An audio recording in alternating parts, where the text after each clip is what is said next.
Let's see, our next panelist is showing up soon. Let's see, let's start that video.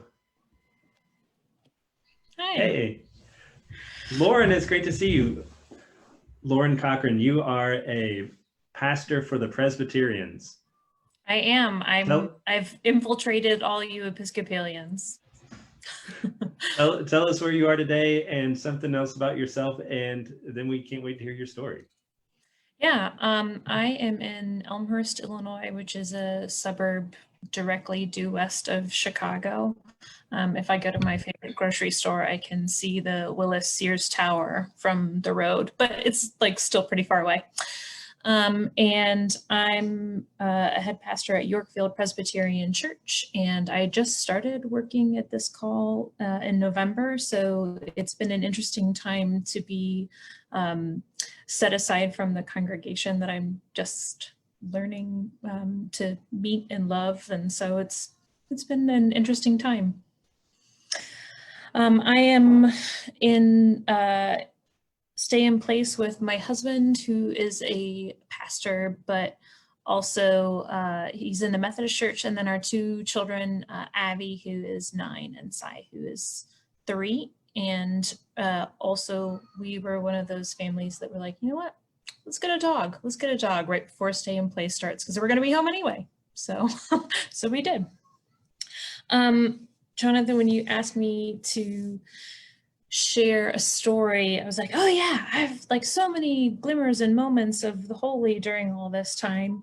But then when I sat down to think about what story, they all like mushed in together, because every day mushes from one day to the next. And there's my 3-year-old, if you can hear his commentary. Much like right now, we were it was a couple days ago, one moment that stood out to me. It was like that witching hour right before dinner, the like 4:45 to 6 p.m. hour. And I was trying to appease said 3-year-old with music.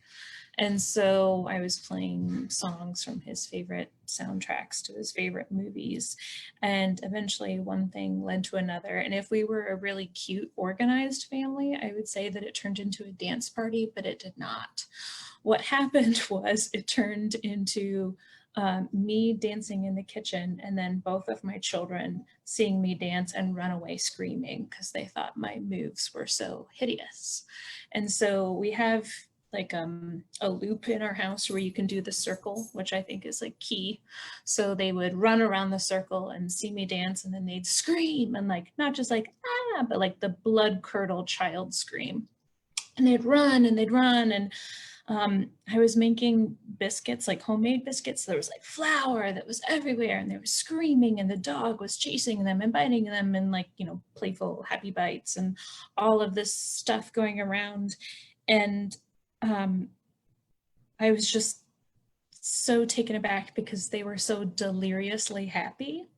And it was an overwhelming moment of gratitude, where like your joy and your sadness are so intertwined. It's like you want to cry and laugh, and you're as happy as you could be, and you're so thankful for it. It was completely overwhelming.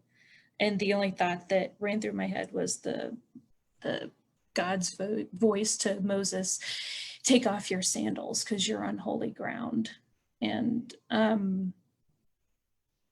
my story doesn't have an end. It just blends back into the mush of the day today. We have played this great game since then several times. And, you know, part of me, what's so chaotic about this time is that I'm a like, this project ends and then there's a new one, and then this week ends and then there's a new one, and then so the mushiness is wearing on me. Everything smushing together of 2 full-time working parents to a child that's in elementary school and a child that's in full-time daycare, and now that's all mushing together. And so then my story ends fading back into the mush. So I end not with an ending, but instead of visual of me in like a marsh wearing like big galoshes or waders if you're my husband. And saying, take off your sandals, you're on holy ground. That's my story. Thank you, Lauren. You're welcome. It's good to see you both. Good to see you too. Nice to meet you. Nice to meet you. Yes. See you later. Oh my goodness, Kate, I think mush is like the word. It's like every day is just, maybe it's like Groundhog Day, but I thought Groundhog Day was like the most extreme version of it, and this is more. And then the other thing I love about Lauren's story is the intertwining of the sorrow and the joy, and like in the face of so much that we would have had be otherwise.